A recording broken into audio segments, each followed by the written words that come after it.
1 year ago, the global fans of Snocross were introduced to a 15-year-old wonder at Winter X.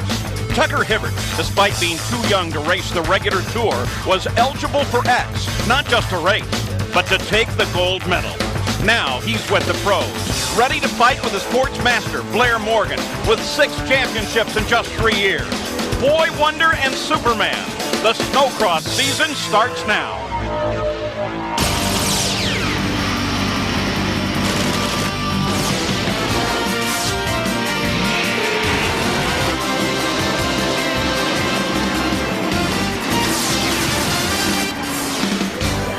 Well, welcome once again to ESPN Speed World coverage of WSA Snocross, the Black Magic Duluth National from Spirit Mountain in Duluth, Minnesota. I'm Paul Page, Greg Kramer is here, and Jerry Bernardo will join us this year. And our Lenko snowmaking weather report shows us it's a perfect day for Snocross. Great day for Snocross, and the excitement, Paul, is immense. This guy, Blair Morgan, as you pointed out, been dominant the last 3 years. However, competition is here in the form of young Tucker Hibbert. Everybody thinks the excitement's going up a notch.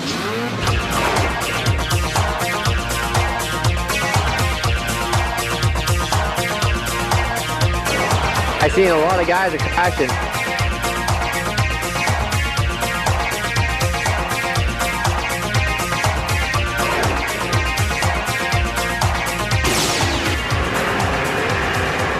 That ought to get your blood going as we're ready for Pro Stock, the last chance qualifier.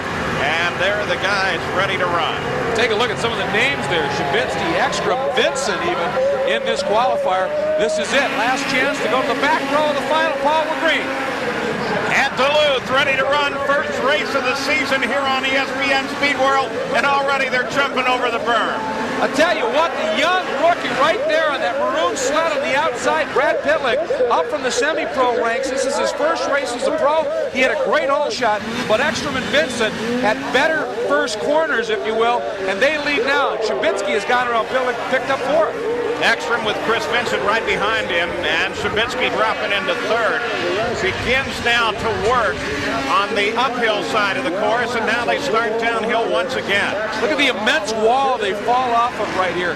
The key this year, snow. We have lots of snow here on the track at Spirit Mountain for the first time in some 3 years. The racing as a result has been great, and look at the pressure. Vincent continues to pour on to your leader Ekstrom at this stage, and this track has proven to offer up on certain spots lots of lines. In others, it's one line and you got to get there. Saw a good comparison of that as they came across the start-finish line. Now Ekstrom begins to pull away. Here's Vincent going to take a look at another line entirely, and Shabitsky remains in 3rd place. Good to see Shabitsky and the entire Polaris team back in it. They were struggling the last couple of years with equipment, and it seems to have been reversed, and they are back on form. Shabitsky right there with a chance to qualify. And look at this! Reimer and Ken Ibsen go side by side. Ibsen gets around Reimer. Ibsen on number 40 and takes over 4th place. Huge change for Ibsen this year. Last year he ran as a pro, but on a Skidoo. Moved to Arctic this year, but he's had some decent testing. He brought his main sponsor, Goodwin Performance, with him, and they are a dangerous duo as we're seeing. So Earl Reimer on 100 is first to feel the bite of that wonderful new combination in bumping Kent Ibsen on 40. Back in Duluth, Minnesota, the Black Magic Duluth Nationals WSA Snocross. Nothing's changed since we left. 12 laps in this Pro Stock Last Chance qualifier, and the top 4 finishers will transfer. But look at this, Shabitsky is now having to take a charge by Ibsen, but then Ibsen suddenly is in a battle with Reimer and gets in trouble. He is off, and it was contact that actually started a couple corners before between Ibsen and Shabitsky. Opened the door for Reimer, and he took it up at the front. Look at the pressure. Vincent continues to absolutely slather on Ekstrom. This is the run up to the wall. Well, we saw the 2 cats battling between Reimer and Ibsen, and now we're watching the 2 Ski-Doos as they go at each other. Dennis Ekstrom's our leader, and Chris Vincent, though, is working him hard. they have been right on top of each other lap after lap. And you can see now behind Reimer, there's a big gap. Ibsen has pulled off. Something apparently broken on that machine due to the contact. Way back in fifth now is another cat rider, Brian Call out of Idaho. The Brian Call occupying the fifth spot. You can see Reimer and Shabitsky going side by side on almost every corner. And the key factor is up at the front. Top four will transfer. Ekstrom, Vincent, Shabitsky comes across the line, Reimer crosses in fourth. Those would be the guys to transfer right now. There's Ken Ibsen. He's sitting by the side of the course as Greg Kramer suggested something obviously broken there. And there's Nick Hutchinson, Paul, another young second-year pro has pulled off. Problem as well now, in the qualifying rounds of the Arctic Cats, they're running a trip new hydraulic dual shock in the back of the sled on the track, and they've been having some problems with it. Maybe that was the problem for Hutchinson. Look at this battle as Reimer now trying to get around the outside, cuts low underneath. He cuts down on the inside of Carl Shabitsky. They go side by side over the jumping end. Reimer's got the advantage here at the line. Shabitsky goes wide into the corner. Reimer seems to have him pretty good here. He's got him good, but I have to ask again about the wisdom of this battle. You've got a huge gap between Shabitsky now and Call. We saw Vincent applying monstrous pressure to Ekstrom as well.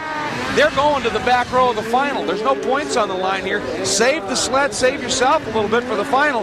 None of the top four are doing that. Well, yeah, the same would certainly apply to the front two runners, Ekstrom and Vincent. So I guess what we're saying is egos involved here? No, it wouldn't be. Not Snocross. Maybe a little psych job. Maybe a little psych job. If you can put the guy down a notch here going into that finals, maybe that'll help you. Well, it is, in fact, early in the season, so if you can get side by side with somebody that you know you're going to have to fight for the rest of the season, well, maybe it is a good thing. White flag comes out, one more lap to go.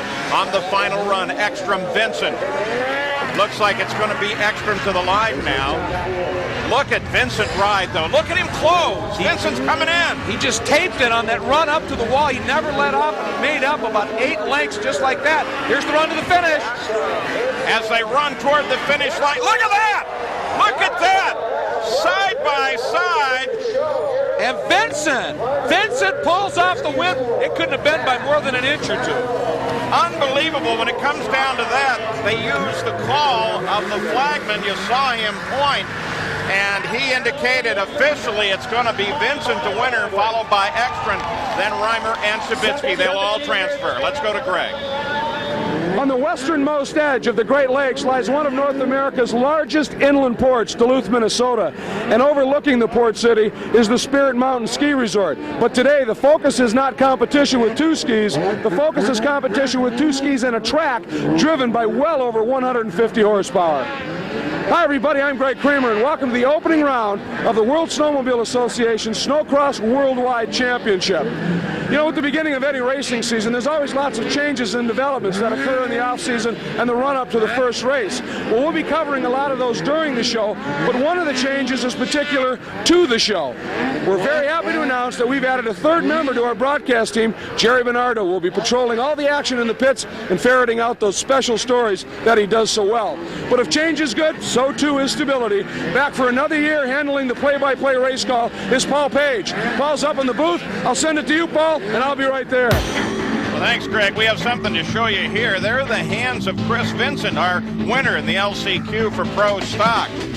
Might not help the rest of his days. He faces Blair Morgan and the rest in the Pro Stock final. That'll be coming up next from Duluth.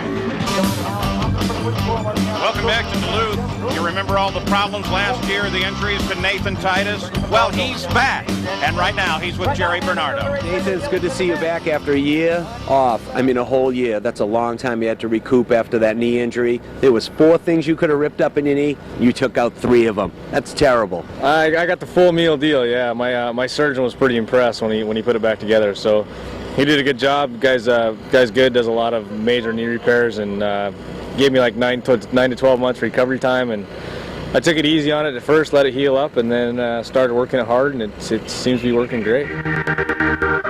Talk about a triumphant return. Nathan in his first round qualifier on this track came back with a win. This is this challenging course, the start line. Up the hill, into the turn called the wall. Up at the top, there's a short chute. Then look at this, a huge plummet down to the finish line, essentially, and then down into the hairpin.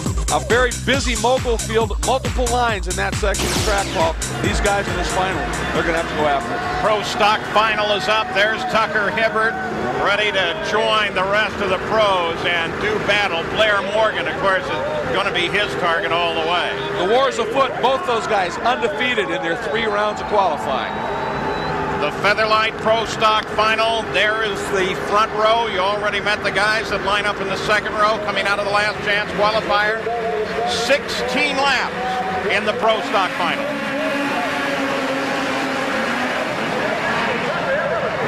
And look at Morgan and Hibbert battle with one another, and Tucker Hibbert gets away. A great first corner. We saw that at X last year. Hibbert off the line.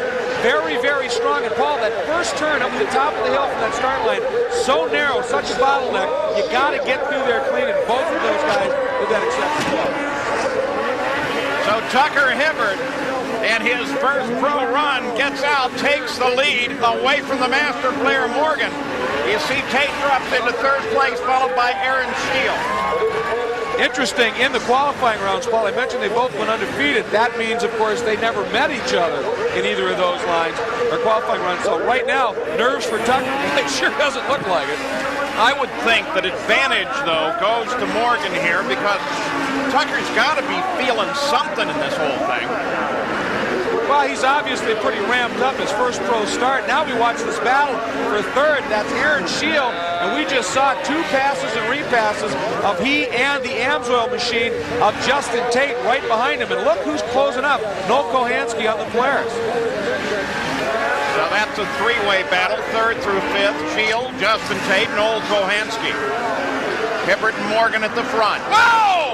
Boy, Aaron Shield, that was a very rare and just awkward off. He hooked an edge in one of those moguls coming up. You saw it, it just suddenly rotated the sled. He couldn't quite hold it. Watch this, as he heads up the hill, right there, he catches an edge, and off he goes. They've been coming so close along to those tough boxes, they call them, those plastic bales, that there's actually a seam right there that was cut. He hooked it, it was gone.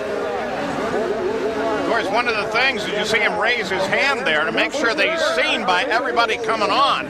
Aaron back on the sled now, going to try to get back into the fight.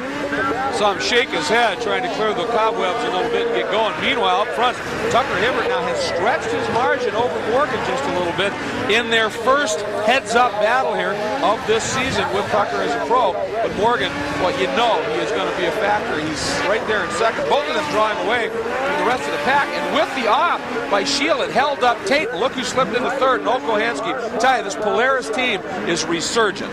It brings Justin Tate forward into 4th place. And there you watch Tucker Hibbert, Blair Morgan, the master right behind him, but Tucker is showing the cool head of a long-time professional, despite just joining the pro ranks here. Pro Stock Final well underway. Hibbert leads it. We'll be back with more from Duluth. Welcome back to the Black Magic Duluth Nationals, WSA Snocross, 9 to go. Pro Stock Final with Tucker Hibbert leading the master Blair Morgan. Hibbert, the new guy. New to the pro ranks, not new to Snocross, and he's having a great ride today. Arctic Cat runs first and second. You talked about how Hibbert rides with a very seasoned mind, but one thing he does not have experience in, Paul, is traffic.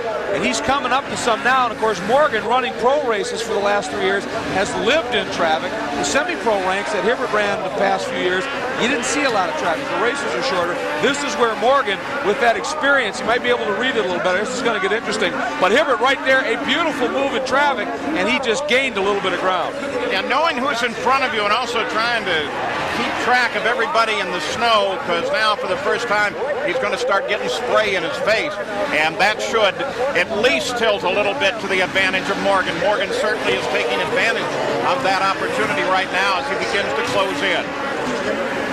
There's Hibbert now, and he's coming up, and look at this. He's got 3 sleds right in front of him, and one of them's Reimer. Now, that is Morgan's teammate. They all ride Arctic Cats, but Reimer rides with Team Arctic Canada, as does Morgan. This could get pretty interesting here. Tucker, Hibbert, Blair Morgan, first and second. Kahansky sitting in third. Hibbert really got bottled up there, Paul. He couldn't get by that Polaris, and Morgan's got a run on him. Morgan's alongside him. Oh, Tucker, nice move to the inside, but there's Morgan. Oh, Morgan right on top of it. Morgan's in there and continuing. Nice pass by Blair Morgan. So Morgan, for the first time in the day, takes the lead away from Hibbert. 5 to go. Boy, Hibbert is staying very, very tough, though. Hibbert tried the inside, Paul, couldn't quite make it work, but Morgan knows he's there, and Morgan's, oh, what a move over that Polaris. Morgan gets pushed way up on the high side. No problem for him, though. He brings it right back down as both Morgan and Hibbert go around another slower competitor. Down past the start-finish line, and you can see, though, Hibbert got another very strong run on the downhill, up high in the wall. He likes this inside line. Fight continues. Oh, look at it. It's amazing. This time, it's Hibbert that gets caught up on the high side, and he's slammed into the side of Morgan. They both continue on. Hibbert made the pass on the run up to the wall, but then Reimer was there, and Hibbert got trapped on the outside of Reimer. Morgan wasted no time, shot underneath. They bumped, and away they went. Unbelievable series of corners. Well, Morgan still has the lead. Hibbert is still working on him. Morgan now has a chance to pull away a bit. No, once again, young Tucker Hibbert closes in. 2 laps remaining, Paul, and you can see Hibbert has not given up at all. He's staying very close to Morgan, and look how now Morgan has adopted Hibbert's line. Moved over, moved left on the run up to the top. Now he opens it up a little bit, and Hibbert sends his opportunity. Hibbert tries to make the move. They turn through that left-hand hairpin. Blair Morgan still maintains the lead. And the flag coming. And on the final lap, white flag is out. Blair Morgan is going to lead him across the line to start that final lap. But Tucker Hibbert has not yet given up this battle. Hibbert airing it out now. He knows Morgan's protecting the inside, so Hibbert's going to run outside. Morgan floats a little high there, and Hibbert's all over the back of him. This may be Hibbert's chance as he tries to get Morgan to come down the downhill. Heading for the line and the flag now.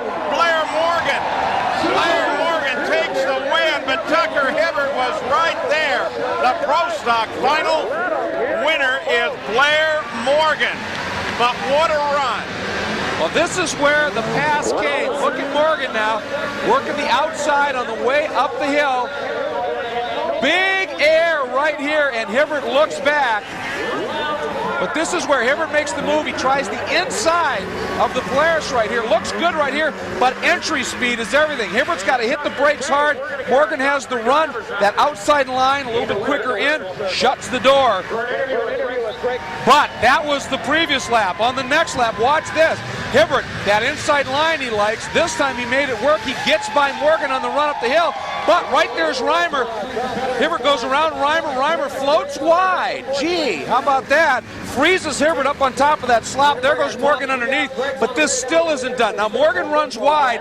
Hibbert cuts underneath. Now 3 of them trying for one spot. Look at the control of Blair Morgan. His sled gets hit.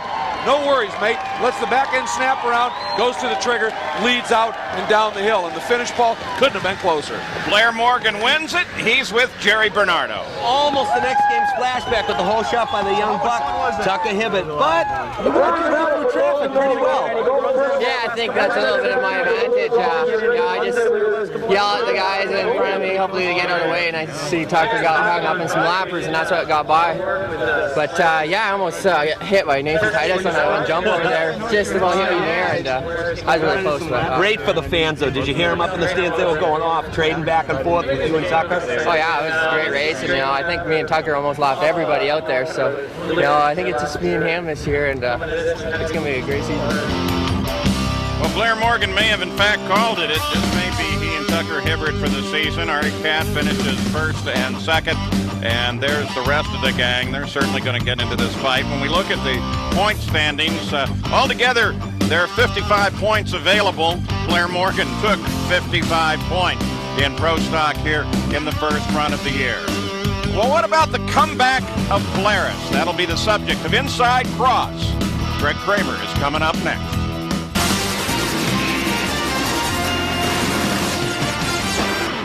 Welcome back, you guys. Hey, there's a lot of hardcore fans that are really passionate about Snocross. Right here, right now, I'm hanging out with the gang from Thunder Bay, Ontario. These guys, girls have been here every day from 8 o'clock in the morning getting the great seats for the final of the first round of Duluth. In honor of my appreciation for you coming here and having a little fun with me, I want to give you this ESPN2 banner to hold up during the final. What do you say? Let's see it. You'll have it upside down, I bet you. I told ya! Upside down! Oh, what a disappointment. Hardcore Snocross, yeah! Good move, Bernardo. Brag the fans right off. And now, Inside Cross with Greg Kramer. Inside Cross is brought to you by Energy Release. Welcome to another season of Inside Cross. You know, we've been talking about a lot of the developments, changes that have been going on in the off-season. One of them actually reflects very much on the increased growth and credibility of the WSA Snocross Worldwide Championship. This series has had tremendous support over the years from in-industry sponsors, aftermarket companies, manufacturers of the machines. But this year, the first development, and you can see it's relatively new, they even haven't been able yet to decal up the trailer. It's a major out-industry sponsor, and it's Anheuser-Busch that has come on board with Warnert Racing. And I'm with Mark Warnert, the owner of this team, and I understand that there was a brand switch, and that's why things haven't even been able to be graphicked up. Yeah, absolutely, Greg. It's been an exciting season already, and we got started at the Minnesota State Fair, and we kicked it off with Budweiser was going to be the brand, and had such great excitement in the program that Bud Light came in and said, you know what, we think we want to do this, and we want to be part of the program. So at the last minute, we're scrambling a little bit, but we'll be ready to go here for next week at Gaylord. And as you can see, the trailer's not graphicked up yet, but our sleds are, and we're excited about it. It's been a great program so far, and look forward to a great season and working with Anheuser-Busch. Another one of the major changes that's occurred in the offseason comes from the Polaris team, Big Red, if you will. They struggled the last couple of years with their machines. It looks like they've addressed that issue, but also in the offseason, they went and got one of the top race directors from the past, Tom Rager. Tom's with me. And Tom, earlier you were with Skidoo a few years ago. You stepped back from the race director arena. What's brought you back to that level of the sport? Well, I get asked that question 3 or 4 times a day, Greg, to tell you the truth. The real issue is that Mr. Tiller and Mr. Nygaard from Polaris Industries, they certainly want to go racing. They want to go racing at a very high level. I sat with them, I met with them, we discussed my vision, their vision. We came to an agreement on a route that we were going to go, and it feels good to be back. You know, we got a lot of work to do, but we're certainly going to work at it. We're going to rebuild this thing, and we're going to make the Polaris customers, dealers, and employees very proud of this team. Here in qualifying, Polaris pilots like Carl Shabitsky were back at the front, largely due to both expanded testing and long-term strategies. One of the benefits that we have now that they didn't have in the past is we have a development team that's strictly for race development. A guy by the name of Mike Bedard is heading that up, and in my group, we work very closely with Mike developing the 02, the 03, the 04 race sled. They worked really hard on this vehicle last year, come a long ways, and I'm proud to say we're already working on the 02 vehicle. We'll have the 02 vehicle on the snow this winter. Well, coming up, Hibbert, Morgan, and Throw Open.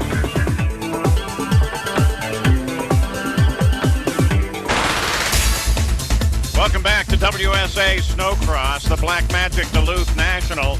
Coming up, we're going to get you up to speed on the qualifying and Throw Open, but there's been other qualifying here, qualifying for Winter X. Indeed, the next 5 competitors to go to the Winter X Games this year ran a qualifier. Greg Hyde had a very strong run, ended up second. Again, look at that, 3 Polarises in that top 5. Carl Allard on the Cat won it. They're going to Winter X, Paul, and they're jazzed. And look at who's 5th, Nathan Titus. Let's go to Jerry Bernardo. Earlier, Greg had touched base on how huge Snocross itself is growing. That means outside sponsors, huge outside industry sponsors are stepping to the plate. Guys like Ford, I mean, that is unbelievable. The whole tour itself is getting bigger. We're going to be in major cities like Chicago, Minneapolis twice. Everybody wants to embrace Snocross. There's a lot of races. They have over 100 races throughout the course of the day here at the Duluth National. They had to cap it at 700 entrants, 700 riders only, and that's it. It's over. we have Chris Vincent. He signed a 5-year deal. He has a new mechanic and a 5-year deal. Do you know how epic that is? So Chris Vincent is looking to come out strong right now at the opening round. Chris Vincent might be really excited about his 5-year deal, but I'll tell you right here, there is no shortage of young lions ready to come up and steal the thunder from the big guys of Snocross. We got guys like TJ Gula, the Amsoil riders, Justin Tate and Dennis Ekstrom. Dennis is always consistent. And of course, full first year as a pro, the man himself, there's no doubt that Tucker Hibbert is always going to be a factor at any Snocross race. All right, some highlights out of the pro qualified. Round 3. Tucker Hibbert once again took to the skies. He had a very strong run, but this time the skies was the wrong kind as he came off. Again, one of those edges just caught him by surprise. He had 2 wins prior to this, but this off ended up costing him any kind of a decent finish in this one, and that meant he had to attempt to go to the final with the LCQ. Look at that, he almost got clipped. Yeah, it looked like the sled may have suffered some fairly severe damage. Actually, I think he got away with it.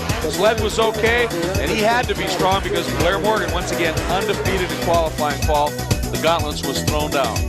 Coming up next, Pro Open LCQ. Back at Duluth, and we're counting down to the Pro Open Last Chance Qualifier. But first, to Jerry Bernardo. Tucker, what's it like to be 16 years old and have your dad do all your work on all your stuff, build all your shocks, drag you around, pretty much pay for everything besides whatever the sponsors cover? Oh, it helps to have my dad know a lot of stuff about the snowmobiles and stuff, but my mechanic, Russ Ebert, does most of the work. My dad has his own team and does his stuff, but as far as paying for stuff, I'm pretty much on my own now. I do a lot of the own expenses, but no, it helps to have him, have all the knowledge that he has for working on sleds. Round 1 here, Snocross season, new beginning. What do you got up your sleeve? We're just going to go out and do the best we can. We got good equipment. Arctic Cat is, we got our sleds running real well, and hopefully, we just want to go out there and stay really consistent, qualify well, and my goal for this year will be just to make every main event in the WSA National Series and do well in the points. So we're just looking for a good, consistent season. Kind of reading your mind right now, you're thinking, Blair Morgan, Chris Vincent, blah, blah, blah. Same old. We need to get that Tucker Hibbert name up there. Just, hey, remember me at the X Games? What do you think? Think he can be up there with Blair? Well, I hope so, Me and Blair are good friends, and there's no hard feelings between us. And we're just hoping to have some good races. And yeah, I feel pretty good. I think I can run up there with them guys. Tucker, gold medalist, 2000 X Games. I mean, that's a pretty big title. You got to be stoked. You don't really carry yourself really loud and proud, but how's that affected you throughout the course of this year? It's gave me a lot of confidence, going into the season. I feel a little more prepared, like I know where I sit with the other guys, and I know I can hopefully do well. And it just gives me a boost of confidence when I go out there. Tucker Hibbert definitely one to watch. Last chance qualifier for Pro Open. Got a shot there of Carl Allard, the French-Canadian, who's been very impressive. Won the X Games qualifier. Got to watch him. Noel Kohansky, 3rd in the Pro Stock final. Big Red is back. And this guy, Brad Pitlick, his first year as a pro, he's not letting anybody scare him off. So it's 12 laps. Top 4 finishers will transfer to the Pro Open final. Lines clear and ready. Oh, look on the outside. Wow! Big jam up into the first turn. Who's going to come out on top? It's actually, I think, 122, Brian Call, the rider out of Idaho. But there's Brad Pitlick. That's what I was telling you about. Brad was very impressive as we go on board here with Brian Call. That's Brad right in front of him in the semi-pro ranks last year. Brad was one of the top riders. He's making a step this year, and his confidence is showing. So Brad Pitlick picks up the lead on the end of the first lap with Brian Call back battling in second place. Carl Allard, that French-Canadian we talked about, he has been on form here, has moved up into 3rd, and Tucker now has found 4th. He's in that transfer spot, and he's going for more. We're on board with Call, and Tucker just rocketed underneath him. So Tucker Hibbert now sticks his nose into this fight.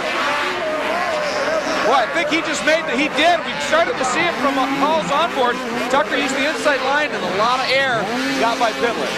Amazing. Tucker Hibbert is just unbelievable, especially considering his age. So now Allard, Pitlick, Brian Paul all have to battle it out with Tucker Hibbert up in front on his pad. Nice and easy. He goes through the corners now. Can just kind of casually take a look back to the battle. And the battle is second, third, and fourth right now. Here it comes. It's a good one, and we're back on board with Brian Paul. And just behind Paul now is Noel Kohansky. He's fifth. He needs another spot to make the transfer. And Kohansky, of course, struggling along with the Polaris equip the last couple of years. Talked to him earlier. He is incredibly confident in those sleds. And once they get some more testing time. But Tucker Hibbert's out front. I have to tell you, Brian, he won, of course, in the big final at Winter X. That was a very trick mod sled that his dad and his mechanic, Russ Ebert, put together. It's been so popular, that sled has now been duplicated by Arctic Cat. Most of the top pros that ride cats are riding duplicates of Tucker's sled. Well, I'm sure the Hibberts are real happy about that, too. Well, I think they're actually flattered because, what is it, imitation is the greatest form of flattery. Absolutely. So Tucker Hibbert has the lead. Allard in second. Paul in third place. Top three are cats right now. Brad Pitlick, Malone Skidoo sitting up there in fourth place. And then the Polaris of Noel Kohansky. There's Kohansky on the left of your screen, Pitlick on the right, a little bit in front. Behind them is Todd Wolf.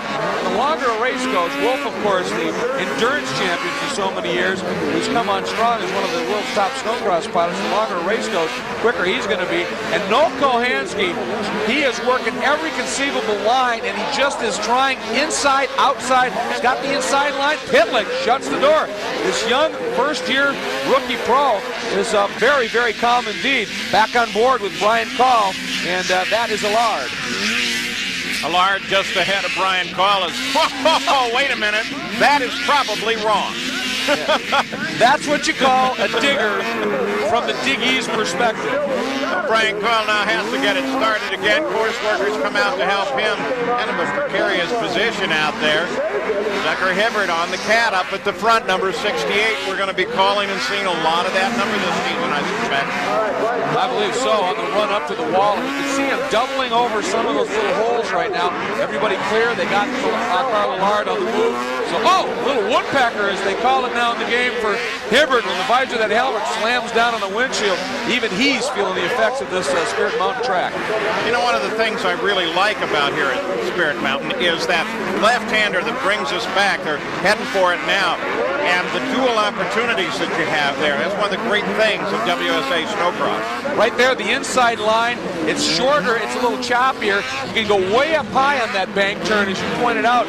It's longer, but it's smoother and much faster. But then you have to contend with somebody drifting across from the inside, so you got to be thinking a corner ahead. Hibbert is reading things beautifully. Kohansky now has moved to third, Pitlick fourth with Call's problems. I think that kind of trapped Pitlick and let Noel shoot by.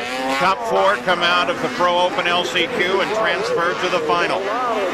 Hibbert, of course, can't be too happy that he got stuck with having to go into the LCQ. One extra race to ride, and that's tough, especially considering a little additional length on some of the races this year. You really got to be in shape. Got to be in shape, and that's one area he was a little suspect in because of running semi-pro. I talked about it with the traffic factor in the stock final. Also, just the length of the races, you're not running as long as the pros are. But Hibbert, like Morgan, runs motocross, and he is a champion in the class he runs all summer long. They run incredibly long motos as well. I think he'll be okay. Well, when you look at Hibbert, as the white flag comes out, one to go, Tucker Hibbert in the lead. When you look at Hibbert or Blair Morgan, in fact, a lot of the motocross guys and supercross guys, they all seem so slight of build, and yet there's some incredible strenuous strength in those kind of guys, and it's amazing how they throw these sleds around. Working the final lap and coming downhill now. Tucker Hibbert is looking for the checkered flag that will send him on into the Pro Open. And there it is, no real challenge for Hibbert at the end as he takes the Pro Open last chance qualifier. Gotta love the fans here. They love their racing. There's the results. Almost 40,000 people out this weekend. Now let's go to Jerry Bernardo. Tucker, first year as a pro, first race, first big pro final. What are you thinking?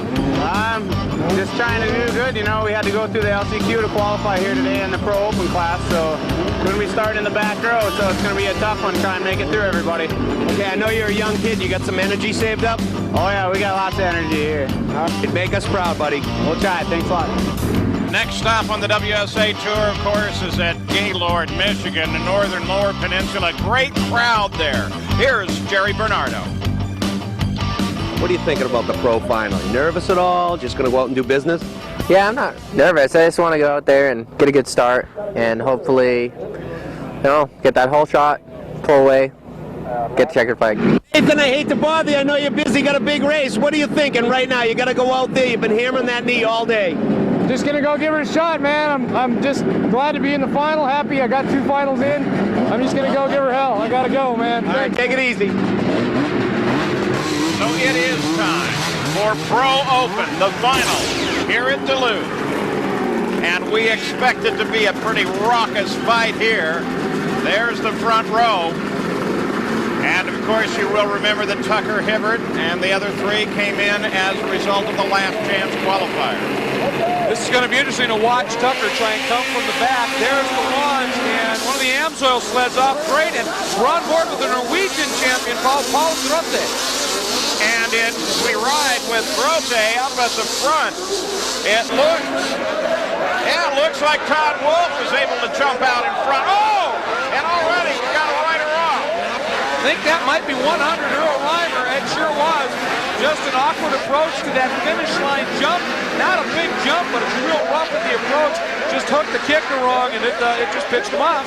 On the first lap and in traffic, Earl Reimer gets off when he had moved to a fine position. What he was trying to do was double that first little jump and get up on top of the finish line jump, but the sled rotated. As a result, he cased the top of it. You're not staying on in those circumstances. And right behind him is Grote on the Yamaha. Fortunately, he does get clear. Tom Wolf has the lead. Blair Morgan, you can see, moving into second place and battling now as he takes the inside line. Again, the look back from number 15. Snow up on the lens, that's the visibility that these riders deal with. And if you're tear-offs, if you happen to grab them all in one chunk and pitch them, it's absolutely terrible to watch. Now, Morgan has found the front. I believe that he has gone to the front. And Ken Ipsen. Morgan's got the lead, and he's taken Ken Ipsen with him, pushing Wolf back into third place. Ipsen again, the sophomore pro, first year though, riding Arctic Cats. And I'll tell you what, he's staying right on Morgan's tail. Very wisely running pretty much in the same ski track as Blair Morgan. Now he decides to move out, try a different line. Well, you know, you can ride the guy's lines in front of you until you catch him, and then you've got to do something. Otherwise, nothing's going to happen. And Tucker Hibbert has just gone around Wolf. We've got Arctic Cats 1, 2, 3. Morgan, Ipsen, Hibbert, first, second, and third, followed by 2 ski-doos, that of Wolf and Dennis Ekstrom, who's now up into 5th place. There's that double line you were talking about, Paul. You saw Ipsen ramp wide, and look at that move! Great exit speed over that huge downhill jump. He has caught and passed Morgan for the lead. Unbelievable as Ipsen takes over the lead. We've had 2 lead changes already in the opening lap for this Pro Open final. Hibbert way to the right on your screen. That's the line he used in the Pro Stock race. Quick up the hill, and boy, he and Morgan were bar to bar. Hibbert got him. So Hibbert makes his move now. What a great run this is. Yellow flag's out for a rider slowed off the left just ahead. He's clear of the course. We're back to green here. That was one of the Amsoil riders who went down. It was Justin Tate, and Ipsen able to sneak around. Boy, are we seeing a chink in the armor of Superman here. He's proving he's human, Paul. Ipsen far to one side, Hibbert to another. Morgan in an unfamiliar position. It's 3rd place. But Morgan now starts to work on Tucker Hibbert. He closes in. Ipsen is still our leader. We'll be back with the final. Back to Pro Open, moving toward the final laps now. We saw our race recap. Right now it is Kent Ipsen that leads. Tucker Hibbert is right there though, and working him hard. Tucker putting on a lot of pressure. Boy, you can see Tucker get crossed up over that jump, and that's his motocross skill that allows him to save that. He gets sideways over the jump, he saves it with power. The minute that track touches down, he gives it a little squirt, and it straightens him out. And now working the inside line, trying to get by Ibsen. He's got him. Oh. Tucker Hibbert takes Ken Ibsen with 8 to go. Something else to note. There's first and second. But there's an amazing distance back to third place, Blair Morgan. The fight continues for the lead. And Ibsen just got back around Tucker. Tucker ended up sort of stalled almost coming out of that turn up at the bottom of the track. He just parked for a minute, and Ibsen got around. Now Tucker working the inside line, up and over the big shooting down the hill. Tucker comes back at him. Tucker Hibbert takes the lead once again. It's Katz in the first 4 position. Tucker Hibbert with the lead, but Ibsen is still right there. Blair Morgan sitting back. Look up to the top of your screen. He's not even in the picture. Well, we're getting a report that it looks as though Morgan is having some sort of problem with the sled. He's going over jumps, and as he's in the air, he's looking at the track. Remember the shock absorber problem that the Arctic Cats have been experiencing. It's a new hydraulically linked front and rear shock on the track, and they've been struggling with that, and apparently they're saying Morgan may be experiencing that problem. Yeah, just by the way you were watching Morgan a moment ago, the way he's riding, you can tell something's wrong with that. It's not just a problem of him not being able to perform. He's fighting an ill-handling sled. Back to the front. Hibbert now working traffic, but he did get through traffic pretty well in that pro stock race. That was one of the concerns people had, but he's doing okay, although he's coming up on Reimer again, the one guy he really ran afoul of in there. And Morgan just had to give away his third place to Allard. So that problem continues for Blair Morgan. Great to see Greg Hyde, the great champion from years past, on the Polaris. Again, he's been with Polaris throughout thick and thin, and it's been thin in the last few years, and he's back in the top 5. Hibbert and Ibsen, that's the nature of the battle right now, though Hibbert seems to be able to pull away. Again, 2 differing lines. There comes Ken Ibsen over the jump. And traffic ahead of Tucker Hibbert. One thing I wondered about with Ibsen, Hibbert, that we talked about, he rides an awful lot as we're watching Carl Allard and Morgan as they continue to battle for third. Hibbert rides a lot of snowcross all off season. He's in great shape physically in terms of endurance. And Ibsen might be a little suspect there. He might tend to tire a little bit late in the going. And there's Justin Tate. Remember, he had that off early. He's been struggling in this entire final. So watching the front of the field, Tucker Hibbert and Ibsen. They battle one another. You're looking back there, you get some time to time a shot of Earl Reimer in the middle of that battle as well. Remember, he's part of the overall Arctic Cat group, but there are subdivisions in that are different teams, and he would not necessarily favor Hibbert's being in the lead. That's a nice way of saying that. He's Morgan's teammate for Arctic Team Canada, and they work well together. I tried to be nice about it. There's Carl Shabitsky, of course, who has been very quick in the qualifying rounds here, having a little problem, and has dropped back. And that's the nature of this series right now, Paul. And the competition at the front is so intense. One small problem, you're suddenly a half a lap back, and you just can't get back in the rhythm and make it up. And, you know, despite his apparent problems with the sled, Blair Morgan, he's fighting it hard, but he is staying in there. He's 4th right now. John Wolf wants to work him. Up at the front, Hibbert and Ibsen. White flag, 1 to go. We'll take a look for the interval. Yeah, Wolf coming back. He had a good start, faded a little bit. He's now gone around high, picked up the top 5. Tucker Hibbert takes a look back, wants to see where the competition is. He's all alone as he works on the final lap now. And Tucker Hibbert may see his first win as a pro in Pro Open. Up at the top of the hill, unchallenged and alone. I tell you what, does this predict what this kid has in store for us? As Tucker Hibbert takes the checkered flags almost casually and is recognized as the winner in Pro Open here in Duluth. What a nice ride for this kid. And it was a come-from-behind victory as well. Back row, I mean, he had to work up through some of the toughest competition going. There's the pass he made on Ibsen. on the downhill run. Now right here, his hand, see it? His hand came off of the throttle. I was wondering why he suddenly stopped. Ibsen went right around the outside of him, picked the lead back up. That was short-lived as Hibbert very quickly on the throttle came right back and took the lead, one he wouldn't relinquish. So Tucker Hibbert takes the win, and right now he's with our Jerry Bernardo.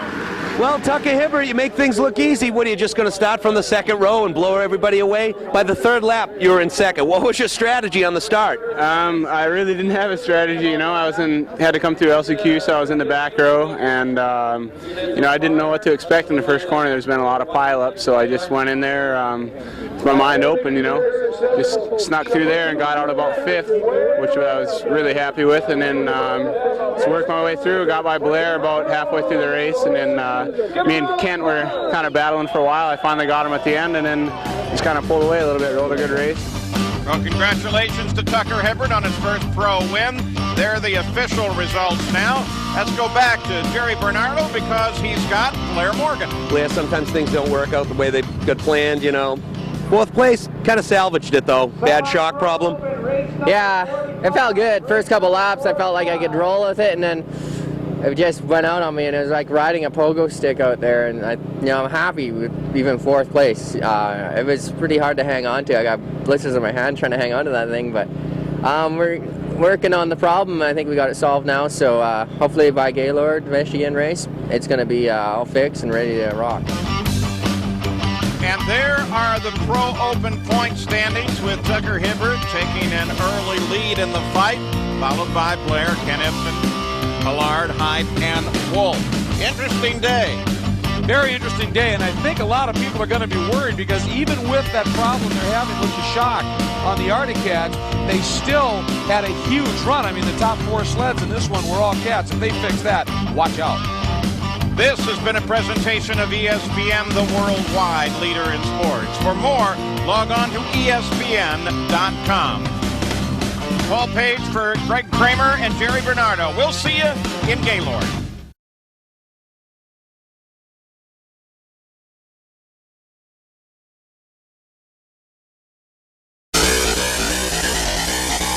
Three years ago, Blair Morgan just showed up to race Snocross. He won a final in his first outing, and the world hasn't been the same since. In that short time, Blair Morgan has dominated. He is now quite literally the Superman of the sport. But this season is a turning point with the arrival of 16-year-old Tucker Hibbert, the reigning Winter X gold medalist.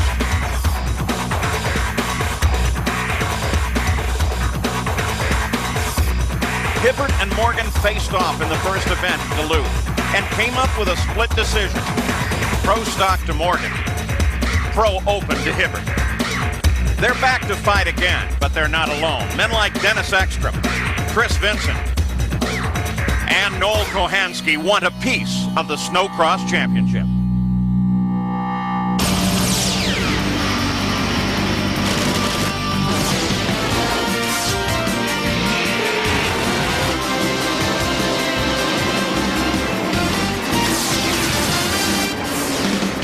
Well, welcome once again. I'm Paul Page with Greg Kramer as ESPN Speed World is ready for WSA Snocross. The Castle Sales Michigan Challenge up at Gaylord, Michigan on a beautiful day for Snocross. Light snow drifting across the paddock. There's the Lenko snowmaking weather report. 22 degrees. The gusts make it very, very cold.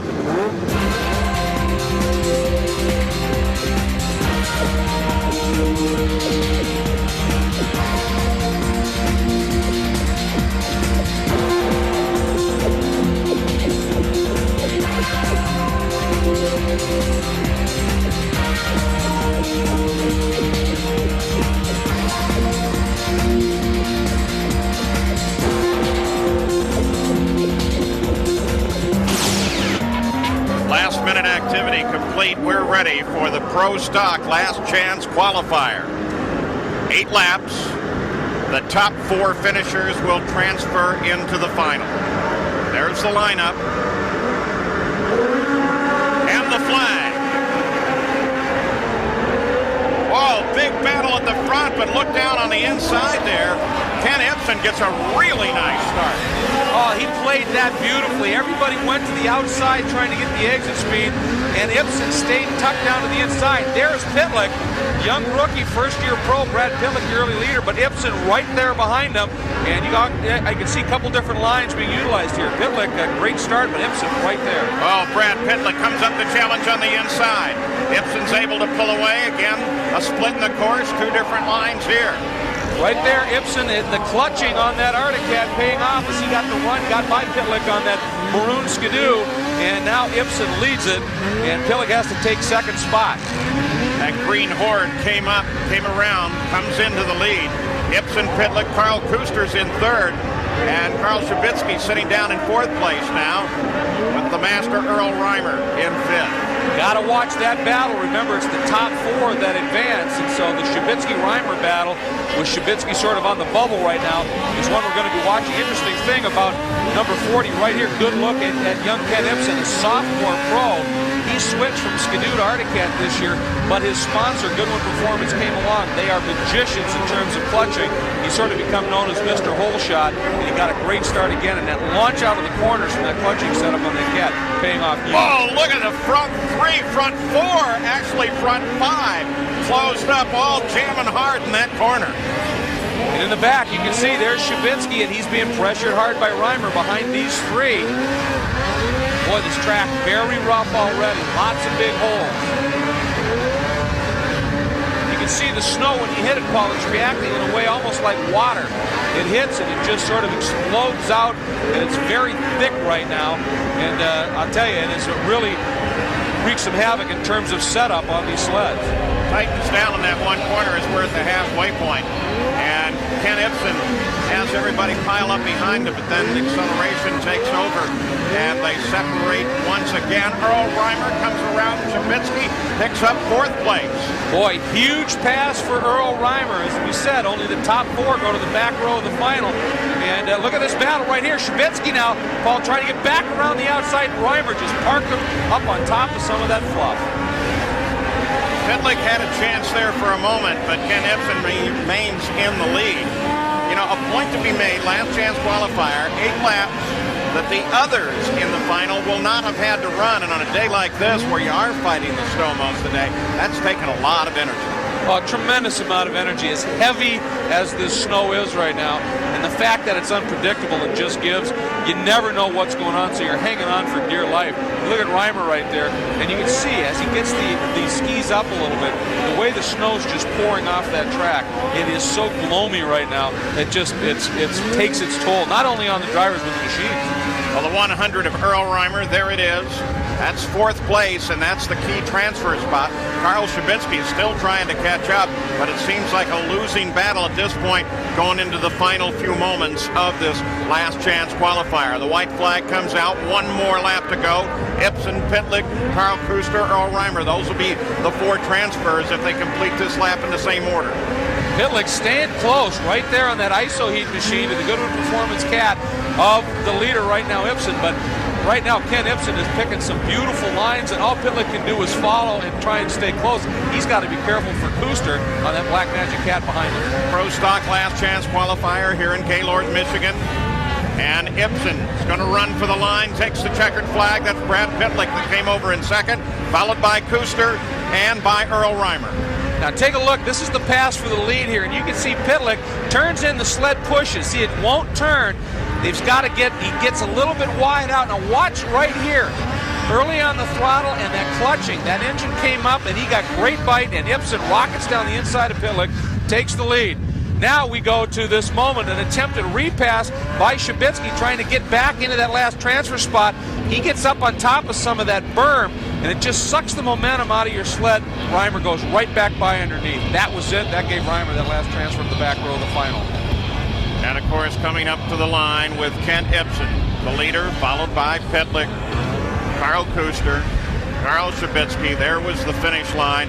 And of course, the 4 that transfer in to the Pro Stock final in the Featherlight Pro Stock category. Well, coming up will be, in fact, that Pro Stock final. There's Aaron Shield. He is undefeated in qualifying. Keep an eye on him.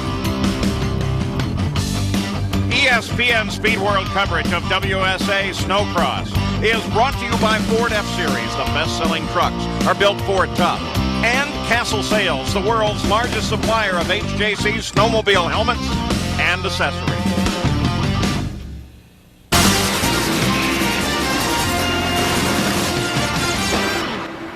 When the teams arrived here in Gaylord Saturday morning, there was lots of snow. The track was absolutely perfect.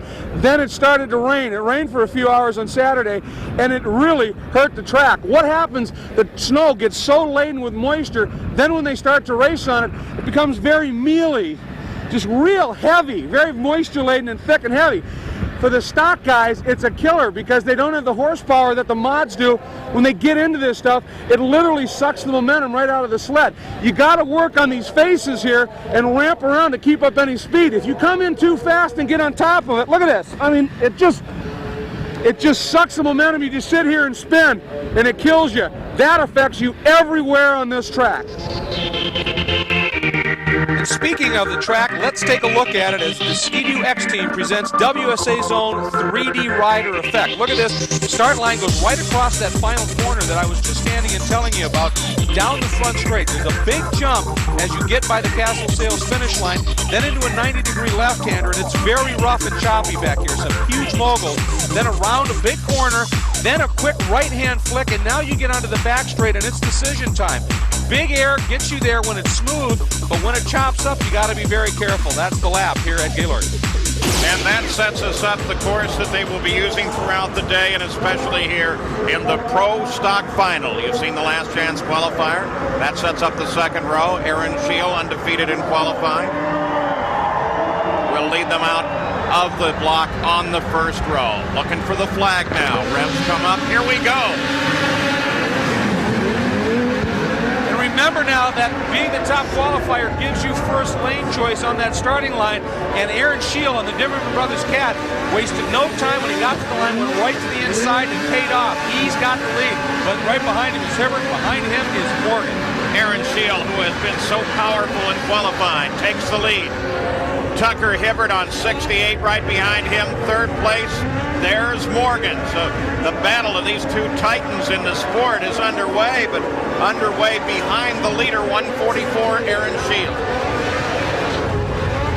Well, Aaron was near perfect in qualifying, didn't make one mistake. Now look at the different line being utilized here. Morgan has slipped through and picked up second, and as a result, Hibbert decided to try the outside line through that long arcing left-hander. It's smoother, it's longer around, almost paid off. Morgan, though, still sits in second. You know, while the Arctic Cats occupy the top positions, don't count out. You get a glimpse of him from time to time. TJ Gula is sitting back in fourth place on 44, 12 to go. Aaron Scheel still the leader. Look at that battle for second place come up behind him. And did you see the face full of snow that Blair Morgan just caught? That may be the first time in his career he's ever been sprayed like that. Oh, he got a face full of roost, as you said. And one thing that Morgan proves he's human is when his visibility goes away, that can cost him a little bit. And it doesn't look like it affected him much there. He got the visor on that helmet down. As a matter of fact now, may have inspired him. He does not want that to happen again.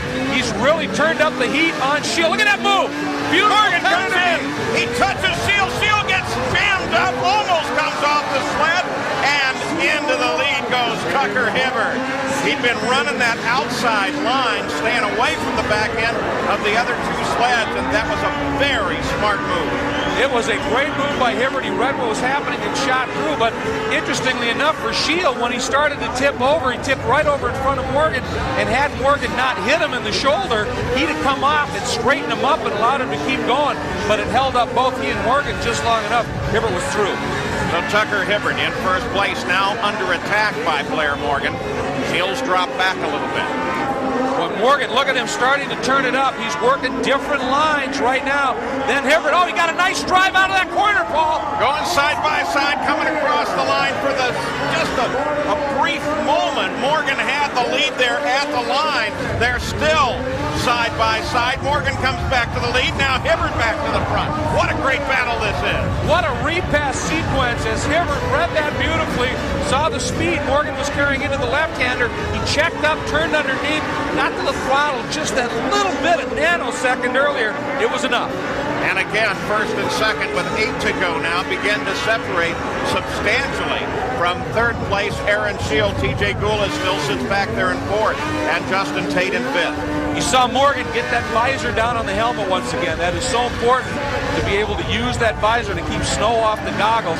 You mentioned Gula right back there in the back of the frame on that yellow and blue Skidoo, and he's struggling after Duluth with a bad heel, Paul. We'll be back with more after this. We're back in Gaylord, Michigan, WSA Snocross Worldwide, and we are watching Pro Stock Final. We're past the halfway point now. Nothing has changed since we left. Tucker Hibbert is the leader, with Morgan now back just a bit, and Hibbert already coming up on some of the slower sleds in the field. Aaron Shield on 144, the early leader, is back in third place, and Justin Tate still there in fourth. Yeah, Tate got around Gula, and he's taken over the fourth spot and is now starting to really turn the heat up on Shield. Shield's right there. There's Tate, then Gula. You can see those four are still in very close concert here. And right now, Hibbert's starting to work through some traffic. Remember, in the Pro Stock Final at the opening round at Duluth, this cost him a little bit. But boy, is he working traffic beautifully today. And he rides so evenly, so cleanly. Plenty of traffic ahead now, and that in its own way is a commentary on how good both Tucker Hibbert and Blair Morgan are, is that they can close on a guy like Earl Reimer. He's coming up on right now. Reimer came in, as you remember, from the last chance qualifier, but certainly no slouch on a snowmobile, and he's up there having to try to defend against the 16-year-old Tucker Hibbert. And he got around him quite easily as well. So what really is happening here, I mean, right here, you can see just how chewed up, choppy, and the canyons that these tracks are. Great camera angle here looking down at Hibbert. But there are some canyons out there right now, and that's where Hibbert and Morgan's and the drivers of that hill really shine, Paul, is they can spot lines through these holes, over the holes, around the holes, and keep their speed up. And the other guys, meanwhile, they're ramping in and out, in and out. These guys are going quicker still. What amazes me with Tucker, and Blair Morgan is capable of doing it too, on a course that is just bouncing the daylights out of everybody else here, despite all that, they both still look extraordinarily smooth. And I think in any form of racing, that's certainly the mark of a great racer. Well, it's the understanding, one, of the physics of the sled and how to move the weight around, but it's also understanding how the suspension works, when to preload the suspension to get it to even have a little bit more rebound and bounce for you, and when to preload it, if you will, on a landing to absorb and not kick you up in the air. And when you have that understanding, you just skip across, and it's a good run. And look at that now, Chris Vincent, who's been struggling in the early part of the season, has found fourth spot. Yeah, Chris Vincent moved up, got around Gula for fifth, and then around Justin Tate for fourth. So Vincent certainly making his presence known. He has not, in the last year in Snocross, lived up to the great promise that I think he actually has. And I personally expect something out of Chris Vincent just any time. Well, he had a big change this year as we're now starting the final lap here, Paul. He went from, he's still on a Skidoo, but George Sherrard, you remember last season, the absolute magician in terms of a mechanic, has moved to a different team. So it's a whole new program for Chris, even with that Bud Light sponsorship. And again, anytime you have a change like that, it upsets the whole balance of things, and takes a while for everybody to come back. Running to the line now, 68, Tucker Hibbert. Battled first with Aaron Shield, then with Blair Morgan, and takes the win. Nice piece of showy work as he comes across the line. And, of course, Blair Morgan comes up right behind him in second place. The rivalry continues. Good congratulations, good sportsmanship by those two riders. You can see them shaking their hands. One, it's cold. Two, a run on a track like this, you get arm pump and numbs it up. Let's take a look at some of the replays here. Here's that big moment here. Morgan does what actually Hibbert did to him a little bit later on. Cuts underneath. Shield shuts the door, a little bump there, but it got Shield up on the edge of this berm right there. He starts to fall off, and boom! Morgan clubs him in the shoulder and straightens Shield up. Parks those two, though, and look at Hibbert. He saw what was happening, cut right, shot through underneath. And then later on, now this is when Morgan came out of that last turn, got the inside line, a little bit better drive, nosed ahead of Hibbert, officially the leader at this point. Hibbert, as a result, went outside. When he saw Morgan's speed coming in, cut off down underneath, and his ski tip just cleared the tunnel of Morgan's sled, got by him, and then just took the lane away. And that seemed to take the wind out of Morgan's sails, and he dropped off as Hibbert gets the big win. Let's go to Jerry Bernardo. Tucker, another exciting race here for you. You and Blair Morgan. The action was hot and heavy in the corner. Yeah, it was a lot of fun with Aaron and Blair out there. We were running 1, 2, 3 for a while there, and then just snuck by him. Aaron had a little bobble and snuck by both of them, and then me and Blair went back and forth a little bit. It's a lot of fun. A lot of green machines. Yeah, we're happy to see that. We always want green up front. And I see the little traditional heel clicker. You're going to be doing that more often for the fans? We'll see. These guys are pretty crazy, so got to put on a show for them. All right, good job, man. Thanks. Thanks a lot, Jay. You know, Jerry Bernardo is right. There was a lot of green there. In fact, I think as we look at the results, there is probably a lot of material for the Arctic Cat calendar for 2001. Blair, another exciting pro stock race here at the second round of WSA. But you're in the wrong place again. Yeah. Tucker Hibbert put it to you. Yeah, he did. You know, there's no excuses for why I didn't win. I was just, I was trying my hardest. It was really tough out there, and lappers kind of got in the way, but that's all part of racing. But no, I was trying my best, and I just wasn't good enough. All right, Chris Vincent up on the podium here at the second round. You must feel great. I feel awesome. It's great to be here, you know, and it's great to come out here with all the big sponsors we've got here and really pull out a great podium finish. And it was just great. It was hard coming from the back of the pack, but it was a lot of fun on the other hand too. It was really fun picking lines and playing with each racer as you passed them. It was awesome. It was a lot of fun.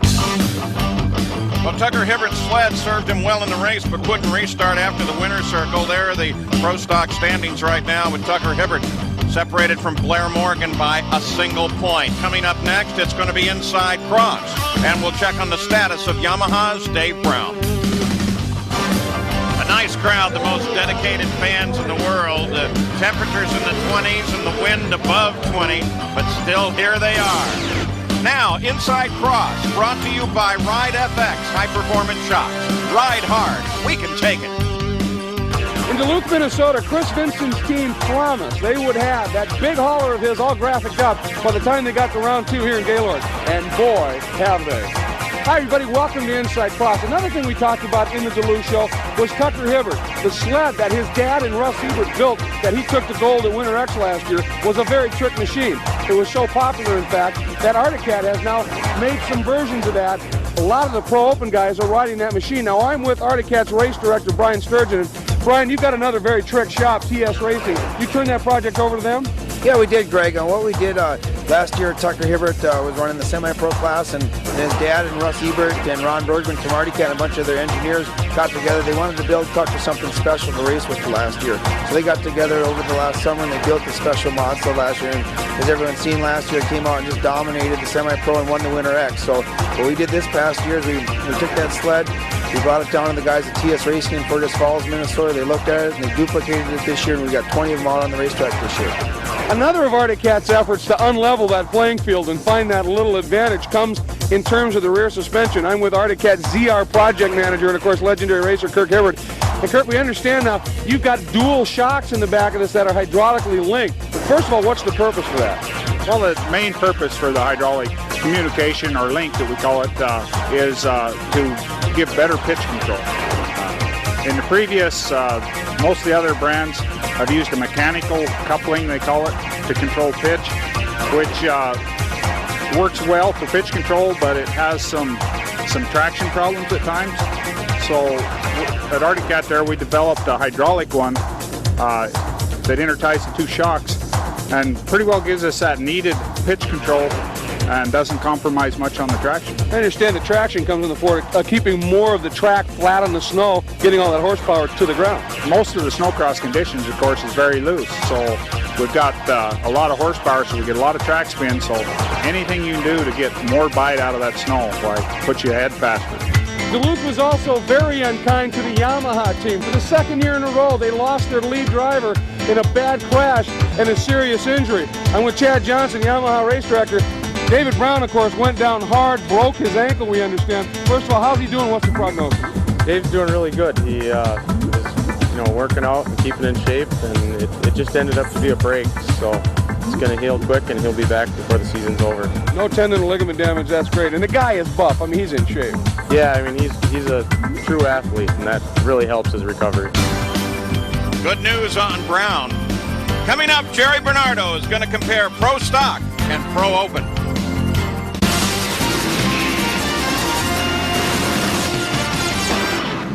Welcome back to ESPN Speed World coverage of WSA Snocross. X Games qualifier, the final qualifier before the X Games. Everybody trying to get in. It was huge. It was Saturday night under the lights, and at the launch after a qualifying round, Todd Tupper, great story, coming off a big injury, a season-ending injury of his own last year, came back in dominant form and put on a great ride. Remember last year, Tucker Hibbert was a semi-pro who showed what he could do by through an X Games qualifier, went on to win X. Well, right behind number 30, Todd Tupper, here comes Kurt Peterson, a semi-pro and a great ride. Yuji Nakazawa from Japan picks up third. Canada Steve Girard fourth in the last qualifier. Getting a couple of gifts and some help was this gentleman right here, Jesse Strang. And so there are the qualifiers now for X Games. Here's Jerry Bernardo. Hello and welcome to another stunning edition of Hey, tell us all about your snowmobile. Steve Shearing, team owner, Amsoil Shearing Speed Sports, and that, my friend, is a mouthful. We got two sleds here. They look the same, but I know they're not. This is the mod, and this is the stock. What are the differences right off the top? Pro 440 is a 440cc snowmobile, horsepower around 100 horsepower. The Pro Mod, which is called the Pro Open class, is an 800cc limit, about 170 horsepower. Okay. Outside, they kind of look the same. What are the similarities? Similarities include we have a race-type ski rather than production-based ski. We have Fox Zero X shocks that are race-bred, designed for snowcross. The seats look the same. The Pro Mod has a custom-made lightweight seat to fit the driver's contour, whereas the Pro Stock is a production-based seat. The fuel tank on the Pro Open is a lot smaller to reduce weight, whereas on the Pro Stock, the fuel tank is more of a production base that you'd see on a trail ride that would hold about 8 gallons. You just obviously put less fuel on it. One of the keys in the Pro Mod is to keep the weight as close to minimum as possible, which is 435 pounds. Okay, Steve, let's get to the juice. We need to get under the hood. The mod first. What do you got under the hood? Let's take a peek. One of the cool things, lightweight hood. Hood only weighs 5 pounds. 800cc Rotex, twin pipes. The pipes add 20 horsepower instantly with them. We've eliminated the air box. We put race-designed carburetors on them. This is a chassis that's hand-built by Bombardier for our race team.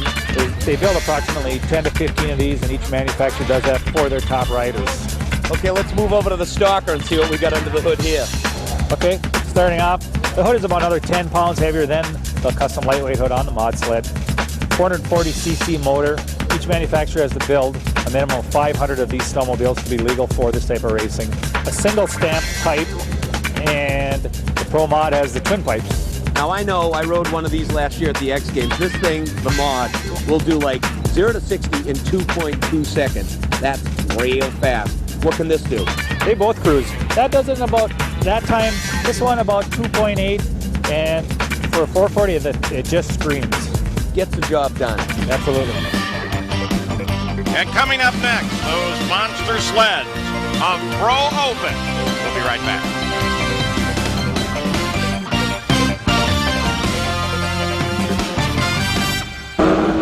Now it's time for Pro Open. We want to review third round of qualifying. Coming up here is a good look at the second heat of the third round of qualifying in the Bud Light Pro Open category. And as always, a lot of bumping and grinding in the early going here. There's Greg Hyde, got a pretty decent start, but Jim Theriot, one of the top Canadian riders, had a big off on his Polaris here. Now watch what happens. Here is number 30, Todd Tupper. He takes the early lead. He's still wound up from that big win in the X Games qualifier. But Theriot got squeezed, picked up one of those tough boxes, and it absolutely unloaded the sled just enough that he couldn't save it. But Paul, at that point, Greg Hyde started a heat-long chase of Tim Mackey right in front of him. And we got to see here a resurgence of Polaris to the front with Hyde and Mackey battling throughout this qualifier. Well, Mackey returned to Polaris this year. Of course, Hyde right there, the little bump, forced his way through. Mackey ended up pushing wide, and Hyde snuck through. But Hyde in that Rapid Sports Center Polaris, he's carried the Polaris banner for years. Good to see him back at the front. Then, round 3, heat 3. Watch Dennis Ekstrom.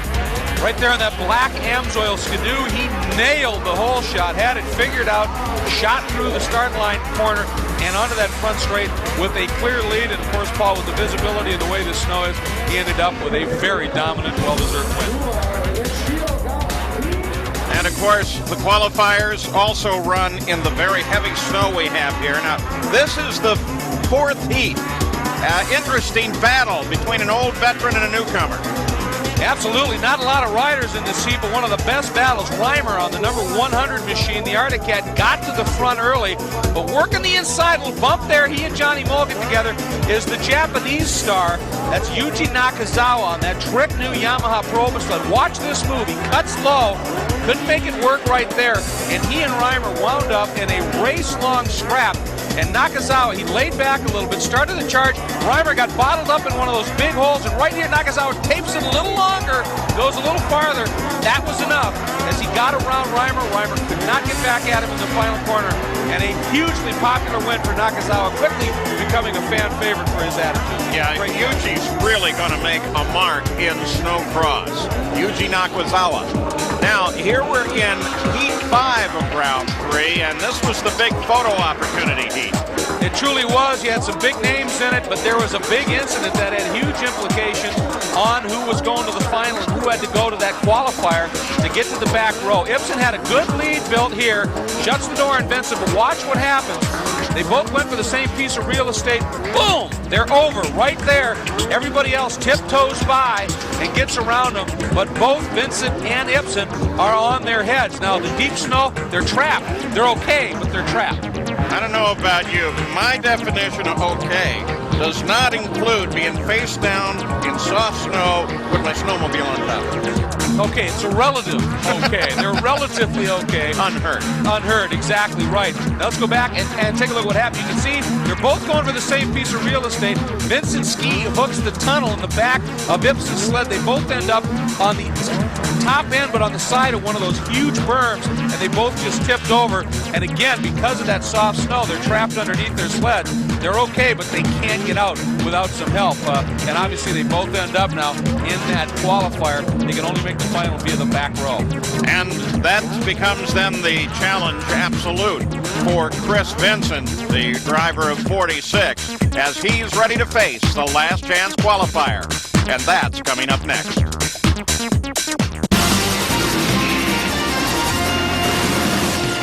ESPN Speed World is in Gaylord, Michigan with the Castle Sales Michigan Challenge. Last chance qualifier for Pro Open. Sleds on the line. 8 laps, 4 transfer. Look at this great onboard shot with number 31, Nick Hutchinson on the Arctic Cat. And he doesn't get the best start, but it gives us some great onboard looks. There's Nathan Titus, who's back racing full-time after that injury, but out front and strong early, 36. Yuji Nakazawa, who managed to get into this last chance qualifier by virtue of that big win in that third heat we reviewed. He ends up out front and back on board with Hutchinson. The visibility already an issue. Oh, man, but do you love those shots? They are so good. Look, though, at this challenge as Nakazawa has to give up the lead to Trevor John. Trevor John drove a storming opening lap, and he did to Nakazawa. Nakazawa did to Mold in that qualifying. He just wedged him out of the way, forced him wide, and Trevor John, as a result, makes the pass ball and immediately gets almost 10 sled legs. That's a huge move. And from time to time, you look back to third place, you get a glimpse of the green Arctic Cat of Ray Schlegel, who is now closing on Nakazawa. Yeah, Schlegel and Ibsen, as a matter of fact. Ibsen's now gone around. Boy, changes that fast, gone around. Schlegel sits there in fourth. Ray, in one of the WSA regional events, got his first pro win in WSA competition a couple of weeks ago. Great season for Ray Schlegel. Hutchinson catches a lot of air, but look at that. Exactly. Chris Vincent comes around. I don't think he likes to make these charges in the last chance qualifier after accident, but he always does so well when he has to. He's amazing. When he gets behind, he just puts his head down and rides so hard. And he had a terrible start. And Schlegel! Wow, I did it again. I jinxed somebody. Sing their praises, and off he comes. You see that Nathan Titus moved into the transfer spot on his Polaris. Trevor John still out in front, followed by this man, Nakazawa. There's Ken Ibsen closing in. Ibsen and Nakazawa, it's a pretty close race here between those two. There's That's still Trevor John, and you can see how rough this track is getting. This youngster, still a teenager, really getting thrown around on it. But as you can see, he's starting to adopt that stand-up style.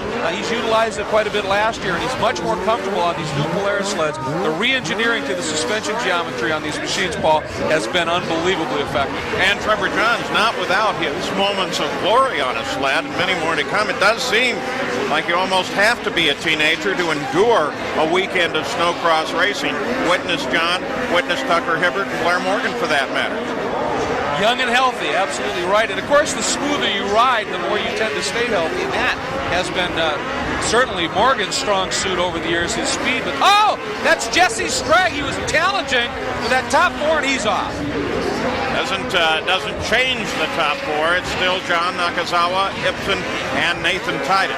What it does do, though, is you look at the graphic, and it's allowed Chris Vincent up into fifth and in a challenge position at any rate. Exactly. Chris Vincent is now going to be the key player as we go to the closing lap of this last chance qualifier, Gaylord, Michigan.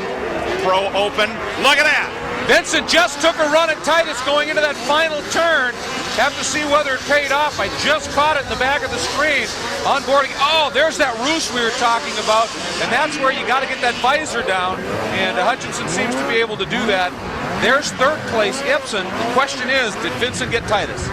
Vincent and Titus battle back at fourth place. It is the transfer spot. Here's the front, Trevor John. And Chris Vincent does have fourth. Chris Vincent took fourth away from Nathan Titus. Looked like he had an inside run a lap ago down into that last corner. Boy, timing is everything. They start their last lap, and Vincent finds himself in that last transfer. Ibsen having to battle with Nakazawa for second. Chris Vincent in great position now. If he can hold on to fourth place, he goes into the final. That's some great video. Hutchinson pulled over and parked to let the leaders go through and just watch them on camera for him. Well, if you can't be up in the front four, you might as well be an excellent cameraman, and we thank him for doing just exactly that. And here comes Trevor John taking the win. He'll be in the final. There's Nakazawa, Ibsen.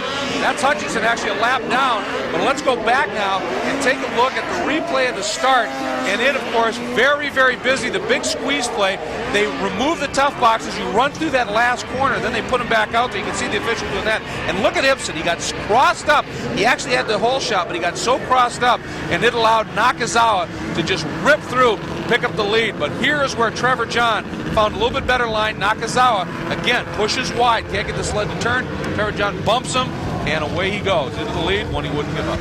And you could clearly see Yuji fighting that sled, trying to keep up with Trevor John. So as a result, here are the results in the last chance qualifier, with those four are moving ahead to the open final. Let's go to Jerry Bernardo.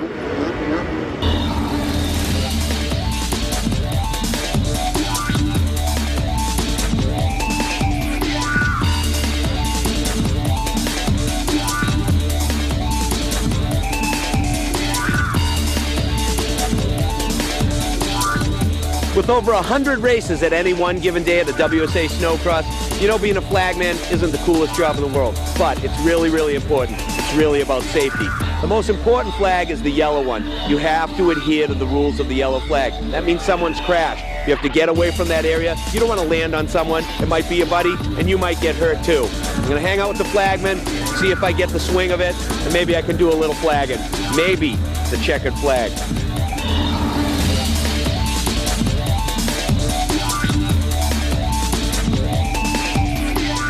All right, Brian, I think I'm about ready for the green flag. Could I please, just once, start a race? Yeah, sure. I have absolutely no problem with that. You'll enjoy it a lot. Woo! Now that's a feeling of power. Yes! All right, Brian, let's have a little flagman word association. I'll tell you the flag and you tell me what it means. Blue flag, yellow stripe. Blue flag, yellow stripe. Leaders are coming. Please get out of the way. Okay, white flag. 1 lap to go. Green flag. Rock and roll, course is clear. Checkered flag. Well, finish. We're all done. I've been paying attention. I've been trying. You do the white flag. Do you think I could do the checkered? You bet. You'll be ready. You don't mind? No problem. All right, signal me.